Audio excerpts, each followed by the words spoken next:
Épître de Pierre 1, chapitre 1. Pierre, apôtre de Jésus-Christ, à ceux qui sont étrangers et dispersés dans le Pont, la Galatie, la Cappadoce, l'Asie et la Bithynie, et qui sont élus selon la prescience de Dieu le Père, par la sanctification de l'Esprit, afin qu'ils deviennent obéissants et qu'ils participent à l'aspersion du sang de Jésus-Christ. Que la grâce et la paix vous soient multipliées.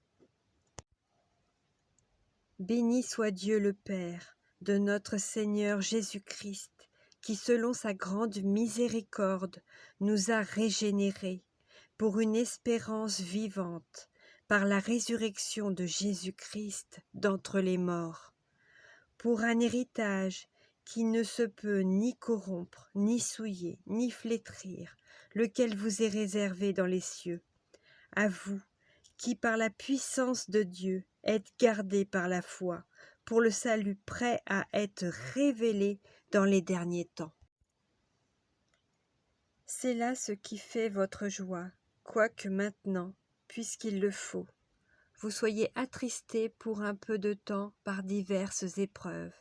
afin que l'épreuve de votre foi, plus précieuse que l'or périssable, qui cependant est éprouvée par le feu,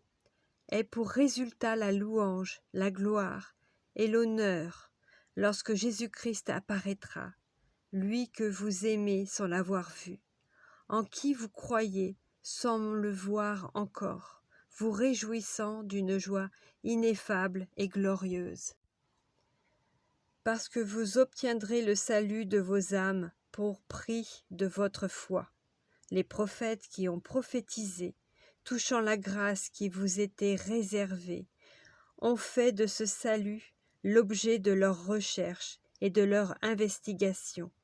voulant sonder l'époque et les circonstances marquées par l'Esprit de Christ qui était en eux et qui attestait d'avance les souffrances de Christ et la gloire dont elles seraient suivies. Il leur fut révélé que ce n'était pas pour eux-mêmes, mais pour vous, qu'ils étaient les dispensateurs de ces choses, que vous ont annoncé maintenant ceux qui vous ont prêché l'Évangile par le Saint-Esprit envoyé du ciel, et dans lesquels les anges désirent plonger leur regard. C'est pourquoi saignez les reins de votre entendement, soyez sobres, et ayez une entière espérance dans la grâce qui vous sera apportée lorsque Jésus-Christ apparaîtra. Comme des enfants obéissants, ne vous conformez pas aux convoitises que vous aviez autrefois, quand vous étiez dans l'ignorance. Mais puisque celui qui vous a appelé est saint,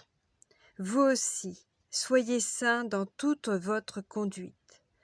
Selon qu'il est écrit, vous serez saints, car je suis saint. Et si vous invoquez comme Père celui qui juge selon l'œuvre de chacun, sans acception de personne, conduisez-vous avec crainte pendant le temps de votre pèlerinage, sachant que ce n'est pas par des choses périssables, par de l'argent ou de l'or, que vous avez été rachetés de la vaine manière de vivre que vous aviez hérité de vos pères, mais par le sang précieux de Christ, comme un agneau sans défaut et sans tache, prédestiné avant la fondation du monde et manifesté à la fin des temps à cause de vous,